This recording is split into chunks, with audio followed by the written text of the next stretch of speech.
Forgiveness must be practiced, for the world cannot perceive its meaning, nor provide a guide to teach you its beneficence.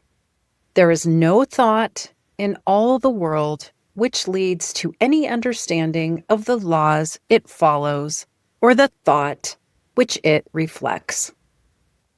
This is Alison Anton. You're listening to the Forgiveness podcast for A Course in Miracles, your place to explore ACIM topics in meditation, healing, and your special function in forgiveness.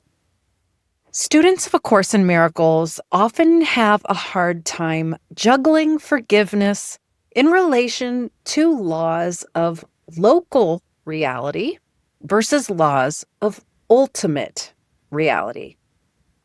The world cannot perceive its meaning, it says.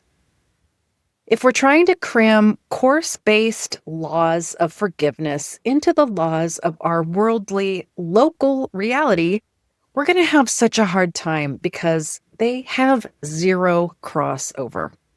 But certainly A Course in Miracles is made for us who are in the world, and that means we do need to apply the forgiveness practices in the world. To do that, we need to first differentiate our realities, so to speak, so that forgiveness can propel us from one to the other, specifically from local reality back to ultimate reality. We'll talk about that in a sec. Our stepping stone to get us there is forgiveness, in which we learn to see people and situations very differently from our current perspective. Forgiveness in the Course is like putting on a new pair of spectacles that overlays the old picture, the local reality image of someone or something, with a new picture, the ultimate reality image of that someone or something. These aren't rose-colored glasses. We're not pretending someone or something is what they're not. On the contrary, we're learning to envision what someone or something actually is in a world that sees only what they are not. So let's say our forgiveness glasses are gold-colored instead of rose-colored. We're learning to look for the ultimate truth in the other, but we're not quite there yet to fully be in ultimate reality. So we're honest with ourselves that what we see from our gold-colored glasses is a goal or a vision right now. But that vision gradually heals our mind and trains us in the correct direction toward ultimate reality. Forgiveness is the means by which the truth is represented temporarily. It lets the Holy Spirit make exchange of pictures possible until the time when aids are meaningless and learning done. So let's start with the loose terms I'm using: local reality and ultimate reality. Local reality is one expression I use sometimes for our worldly reality or our illusion of reality, what we see and experience right in front of us with our eyes or with any of our perception centers. I'm using the word reality in the term local reality, not because the Course would say our world and what we see is actually real. Quite the opposite. But we all know that what we experience in our lives directly in front of us and behind us and above us and below us, and even in the past, all of these sure do seem real from our vantage point. Our local world seems like reality.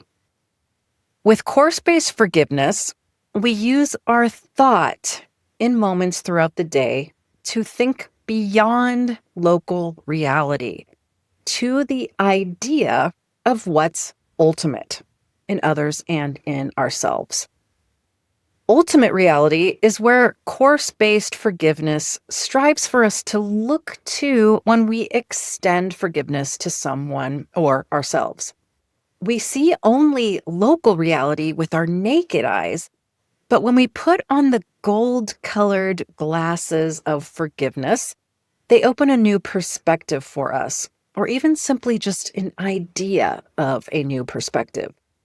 Even though what we see through the lens of forgiveness isn't ultimate reality yet, we recognize it as the thought of ultimate reality. It's the stepping stone we need to see the illusion of local reality for what it is, not real, and to look toward what's ultimate, what is real in other people and in ourselves. And here's where it gets a little catchy, or where course students get snagged sometimes. What do we do with the fact that the laws of guilt and innocence in our local reality don't apply at all in our ultimate reality, and vice versa? The laws that decide someone's guilt or innocence in local reality might still remain a fact in local reality, but in ultimate reality, the defining laws are something entirely different. We need to look at this so that we're not trying to impose laws of guilt and innocence from one level of reality onto the other. That can drive us mad. For instance, that person murdered someone or raped someone. Is he guilty? Local reality says, yes, of course he is. Ultimate reality, according to the Course, says nothing in this local reality is actual reality at all, no matter how horrendous the actions are to us here. In ultimate reality, the person is still as God created him, innocent and pure in every way. But does that mean he didn't make a serious error? Absolutely not. And does it mean he's going to learn from his mistake right away and change his ways by tomorrow morning? Unfortunately, probably not. Sometimes yes, but probably not. Does it mean he doesn't need correction of this error? No, he absolutely does need correction of the error. We all recognize this as true in local reality. And Jesus in A Course in Miracles would say the same thing. The person made a mistake. The person needs time and a structure to learn a new way, which ultimately provides the appropriate correction so he doesn't make the same mistake again. I don't think anyone can read A Course in Miracles and not come out recognizing that errors surely have been made and are continuing to happen. But as practitioners of course-based forgiveness, what we do with those mistakes, or how we see those mistakes in others, is different than what we do in conventional forgiveness. What we seem to do in conventional forgiveness is, firstly, we hold on to the idea of mistakes as something that's in the person, sometimes seemingly forever, or at least a very long time. Making errors seems to be an inherent flaw within them, like it's part of them or who they are. So naturally, our ego instinct is to condemn that person. But because we're trying to be forgiving, we almost have to force ourselves to let go of our anger, even though inside we still think they deserve it. I think we've all done that, and I think we all know how conflicted that is in our minds, and potentially impossible to accomplish forgiveness from that vantage point. In that scenario, we tend to keep our dark-colored glasses on while looking at the other person, while trying ourselves to rise above the darkness, but inadvertently or unconsciously holding them there in the dark. Jesus in the Course wouldn't have us deny that the Son of God, which is all of us, didn't make a mistake and don't continue to make mistakes. We don't have to fight or struggle with that concept in the Course, or pretend that people don't do awful things. We all know that they do, and we all know that we do too. But to follow through with a real act of forgiveness, as A Course in Miracles teaches it, the dark glasses need to come off completely and be replaced with the gold-colored ones. So see if you can see the difference in this. The dark-colored glasses say, I see you as guilty, and you still deserve my anger, but I'm going to try to forgive you anyway, or in spite of it. The gold-colored glasses say, no matter what errors you have made, no matter your history, no matter what you've said or done, my brother, my sister, you are still as God created you. You are innocent, wholly lovable, and forever my perfect equal. You are still as God created you.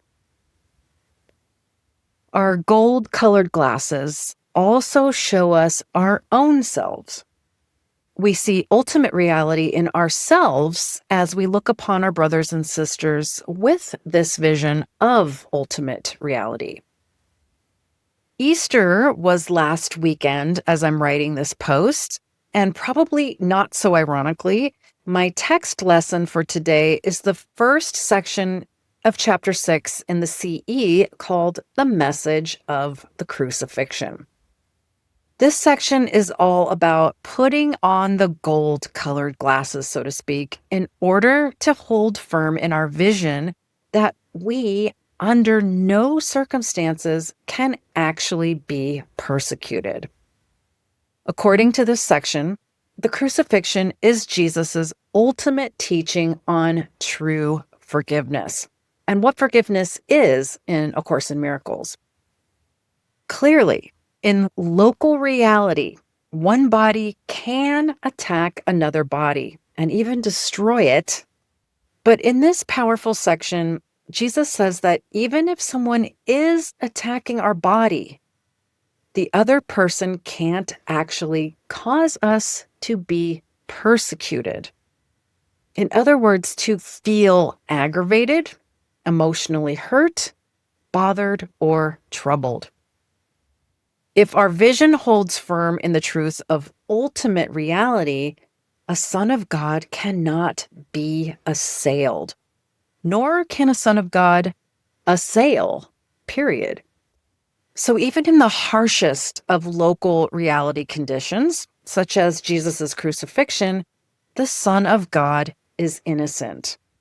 The Son of God being both the one on the cross, the apparent victim, and the ones off the cross, the apparent persecutors. All are the holy sons of God, and all remain as God created them, innocent, whole, and indestructible. Jesus says in this section, there is little doubt that one body can assault another and can even destroy it. But if destruction itself is impossible, then anything that is destructible cannot be real. Therefore, its destruction does not justify anger. Obviously, this is the most advanced level of teaching. Killing somebody's body, or trying to, does not justify anger. Fortunately, though, Jesus says in this section and others that we don't have to go through what he did, but we absolutely do need to learn from it.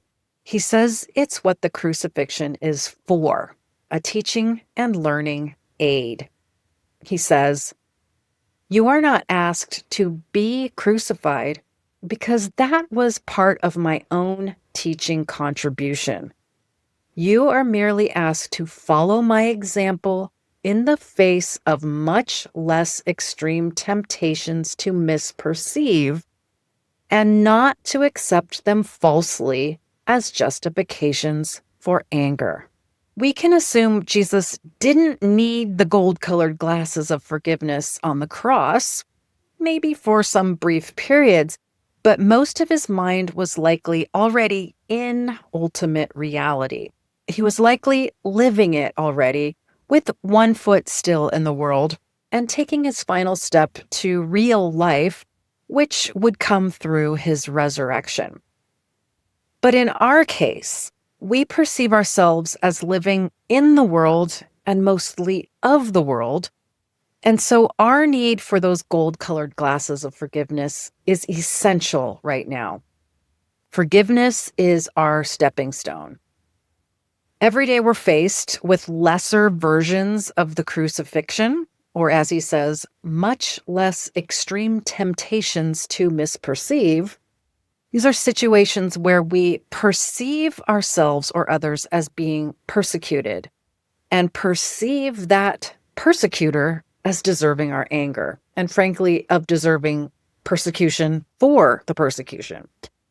But clearly, we have to stop this destructive pattern, and holding those gold-colored glasses firmly on our eyes is the first step. This is another way of saying we need to correct our temptations to misperceive from the bottom up. Forgiveness is our stepping stone out of the illusion of local reality to the truth of ultimate reality. I'm going to end here, but not without first giving you a next step of something to watch if you're interested in course-based forgiveness. There's a link here in the body of this post of a YouTube episode from Robert and Emily Perry of the Circle of Atonement that I just love. It's a Q&A session all about what A Course in Miracles says about forgiveness. It covers so much, and I highly recommend. So find that link in the body of this post.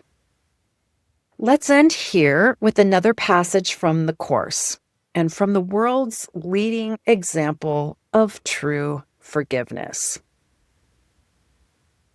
And as a man, I did not attempt to counteract error with knowledge so much as to correct error from the bottom up.